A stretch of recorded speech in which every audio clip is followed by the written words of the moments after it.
Tattoos and body piercings were once considered career suicide. Times have changed and the popularity of body modification has increased. The evidence is in the numbers. Men and women of all ages are lining up to get inked. Placement of tattoos and piercings are also important. They can cause people to have predetermined notions about who you are. I spoke to the manager of Starbucks about recent changes to policy concerning tattoos and piercing. My name is Tara Koskinen, and I am a store manager at Starbucks.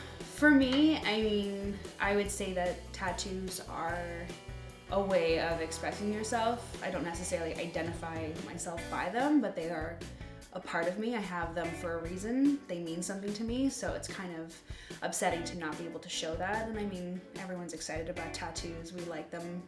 Obviously, they're pretty to look at. It's artwork. So whether it's a funny story or just a personal story, there's usually a reason behind it. Starbucks is an amazing company that definitely wants people to be individuals, and I think that they just were apprehensive as to what their customer base would say. Basically, it was just their policy was no tattoos visible at all. I think they had over 20,000 signatures, and it got radio coverage and TV coverage and newspaper coverage. So it was pretty big, and I think a lot of people were really passionate about it.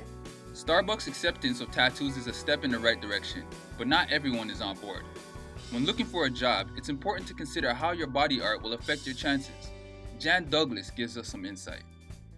My name's Jan Douglas, All right. and I'm the Employment Services Coordinator here at Sheridan Community Employment Services. If you're going to an employer for an interview and it's a very traditional conservative environment, then probably body art, piercings that are visible may not be appropriate. However, if you're going into maybe someplace that is not as traditional, it's more artistic, or it may be more than acceptable. So I think what it is you want to look like you fit into that environment. It's not the same as it was, but I think it's really knowing what is the business you're going into and how do they present. So I think it's knowing the workplace, whether that is acceptable in that specific workplace. I've been thinking about getting some new ink, but before I make my decision, I wanted to talk to the trade professionals. Mo, the manager at Good Point Tattoos, lets us know what to think about before getting into the chair. I give everyone a hard time that wants hand or neck tattoos, because the majority of the time it is younger kids, 18, 19 years old. They have no idea what they're going to do for the rest of their life, but they want a big thing on their neck or a big thing on their hand.